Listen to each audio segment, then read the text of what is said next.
महाराष्ट्रातील प्रत्येक बातमी सर्वात पहिल्यांदा तुमच्या मोबाईलवर पोहोचण्यासाठी द महाराष्ट्र न्यूज चॅनलला सबस्क्राईब करा. वरती सांगलाय, काय सांगाल या संदर्भात? ह्यामध्ये 16 नोव्हेंबरला आम्हाला वालचंदनगर पोलीस स्टेशनला एक खबर मिळाली होती की त्यांच्याकडे तावशी नावाचं एक गाव आहे. त्या गावाची जी स्मशानभूमी आहे त्या स्मशानभूमीमध्ये काहीतरी पेटतंय अशा स्वरूपाची माहिती ही सकाळी मिळाली होती.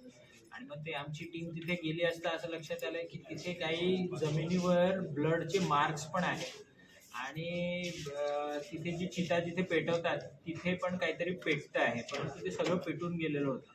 मग त्याच्यामध्ये आम्ही पुढे तपास केला, तिथली जी राख आहे ती आयडेंटिफाय केली, ती FSLला पाठवली. त्यासोबतच आम्हाला त्यामध्ये जे दातावरचे जे कॅप्स असतात, कॅपिंग असतं ते पण तिथे मिळालं होतं आणि त्यावरनं वर्कआउट करून त्यासोबतच CCTV फुटेज आम्ही जवळपास 70 कॅमेऱ्यांचे CCTV फुटेज जेव्हा तपासले तेव्हा काही लोकांच्या संशयास्पद हालचाली आदल्या दिवशी आदल्या रात्री तिथे आढळून आल्या आणि त्यावरनं तपास केला असता असं लक्षात येतंय की फलटण तालुका जिल्हा सातारा इथलं गोखळी नावाच्या गावाचे 2 रहिवासी होते आणि त्या रहिवाशांनी त्यांचेच एक मानलेले नातेवाईक होते जगताप मामा म्हणून, त्यांचा खून केला आणि तो खून करून त्यांची डेड बॉडी जी आहे ते तिथे त्यांनी डिस्पोज ऑफ केलेली आहे.